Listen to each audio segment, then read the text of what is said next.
Bienvenue sur le podcast Les Croqueuses.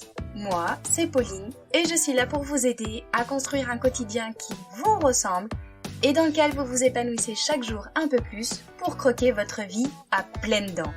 Après 12 années passées dans l'enseignement auprès des enfants et des familles, aujourd'hui je suis coach certifiée et praticienne EFT. J'accompagne les personnes sensibles et hypersensibles dans leurs émotions au quotidien et j'aide les femmes qui ont traversé des épreuves de vie douloureuses qui sont maintenant prêtes à se reconstruire dans la légèreté, la sérénité et la bonne humeur.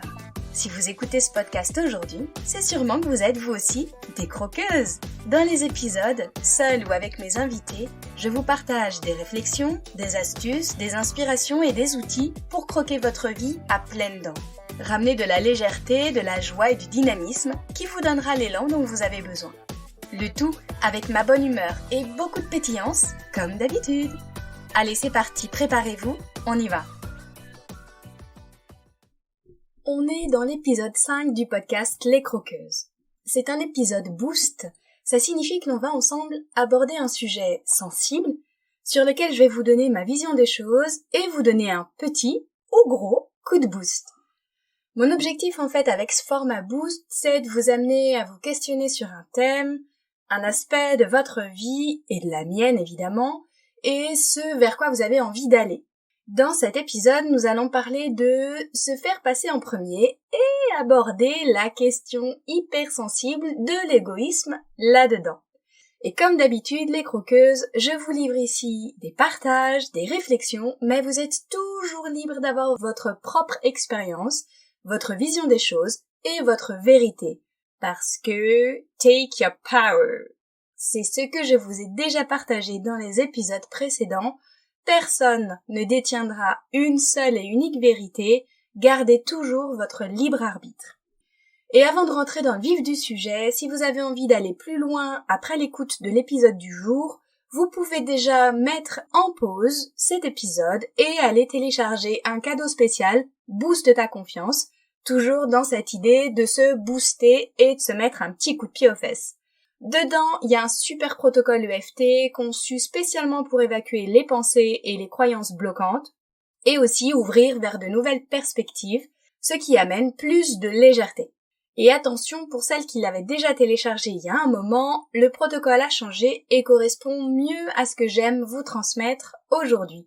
Parce que oui, il n'y a que du mouvement, de la fluidité, et j'évolue moi aussi. Et puis dans ce cadeau, vous avez aussi un workbook pour pouvoir passer de la théorie à la pratique. Je suis convaincue qu'on n'avance pas si on se remonte pas les manches un peu et qu'on se met pas en route vraiment. Donc, dans le workbook, tu as une méthode unique pour te guider et le reste, c'est à toi de jouer pour que ça puisse être utile dans ton quotidien.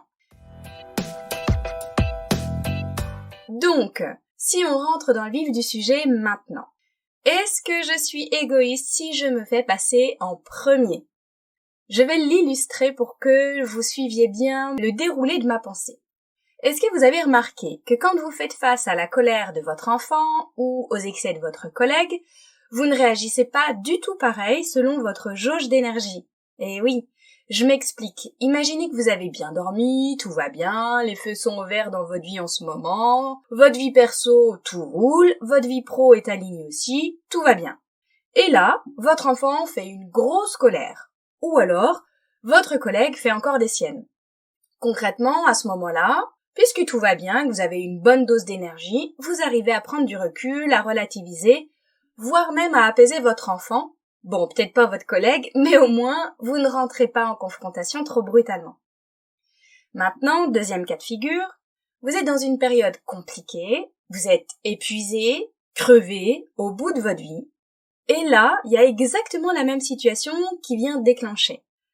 La colère de votre enfant ou alors le comportement inapproprié de votre collègue. À votre avis, est-ce que vous arrivez à prendre du recul, à relativiser et à accompagner votre enfant ou votre collègue dans ces moments-là? Généralement non. Et même, vous prenez tout pour vous, vous êtes sur les nerfs, vous vous mettez parfois aussi à crier, à exploser ou alors vous vous effondrez complètement. Ça vous parle ça? Évidemment, je dis vous, mais je m'inclus aussi dedans parce que ça m'arrive encore de temps en temps, même si l'objectif c'est que ça m'arrive de moins en moins. Ce que nous montre cet exemple, en premier, c'est que vos réactions, vos émotions dépendent de votre jauge d'énergie. Quand vous êtes en forme, que tout va bien, en fait, vous êtes en mesure d'adapter vos décisions et vos actions.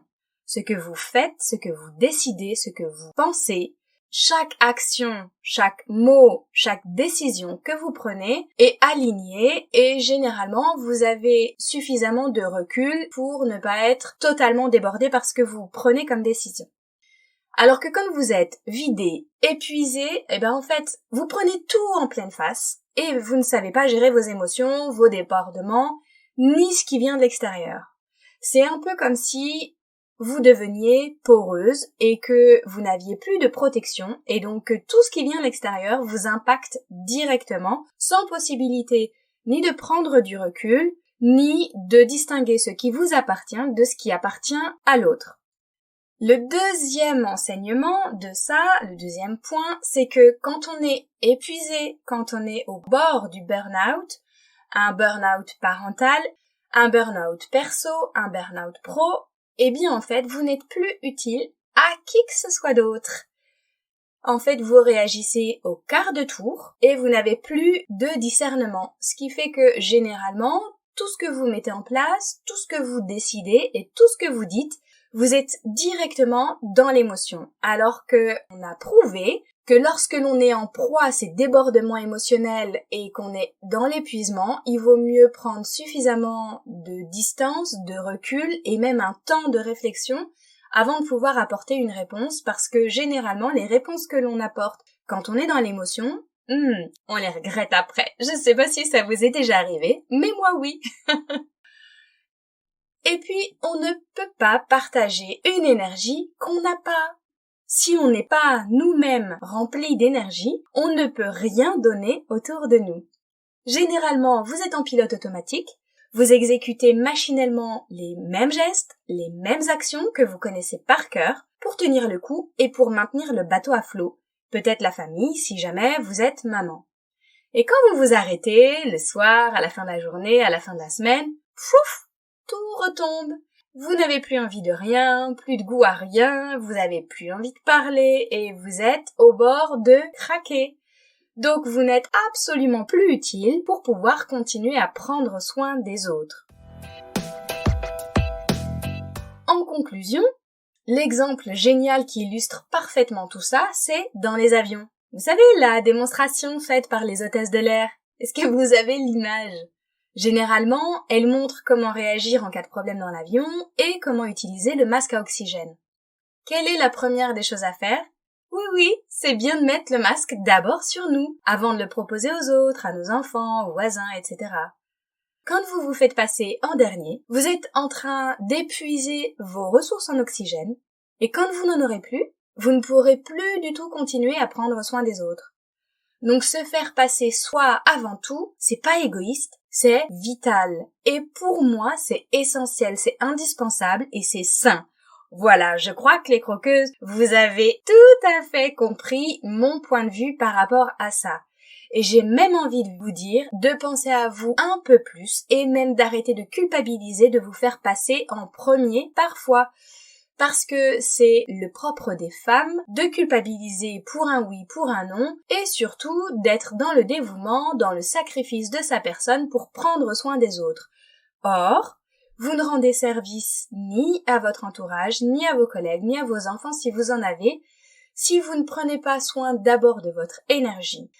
Imaginez un vase qui a une certaine quantité d'eau, dans lequel on met des fleurs, les fleurs qui vont pomper cette eau, et puis au bout d'un moment, quand il n'y a plus d'eau, quand le vase est vide, qu'est-ce qui se passe pour les fleurs ?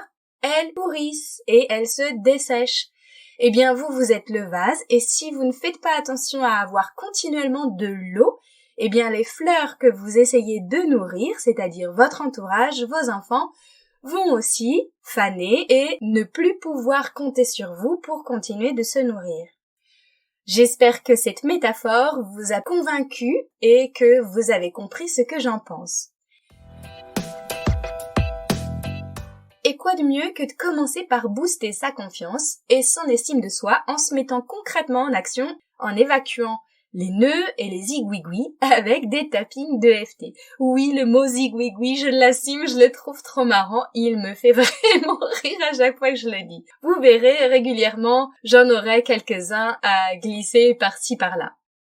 Comme un petit carré de chocolat qui viendrait enchanter vos papilles, je vous mets le lien vers ce cadeau à télécharger dès maintenant dans la description de cet épisode.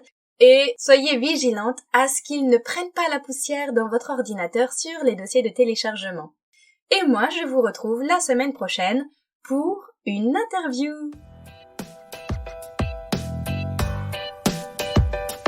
Et voilà les croqueuses, c'est la fin de cet épisode. Merci à vous de l'avoir écouté jusqu'au bout. Si vous avez trouvé ma phrase gourmande avec le mot chocolat, n'hésitez pas à m'envoyer un message ou un commentaire. J'adore vous lire, échanger en direct avec vous pour parler de chocolat bien sûr, de gourmandise et de tous ces sujets qui nous touchent. Et si vous ne savez pas de quelle phrase gourmande je vous parle, vous pouvez filer écouter mon épisode 0 dans lequel j'explique tout ça. Et si cet épisode vous a plu, qu'il vous a apporté un peu d'énergie, d'élan et de la valeur, si vous vous dites que ce serait bien que d'autres femmes puissent l'écouter, n'hésitez pas à le partager et à le noter sur votre plateforme d'écoute favorite. C'est très rapide, notez le podcast en mettant des étoiles, ça l'aidera énormément à être visible pour qu'il touche encore plus de croqueuses. Merci à toutes celles qui le font déjà. Et vous pouvez aussi vous abonner pour être certaine de ne pas rater les prochains épisodes. Je vous souhaite une super journée ou soirée, où que vous soyez, avec gourmandise bien sûr. À la semaine prochaine pour une nouvelle dose de pétillance, d'inspiration et de bonne humeur.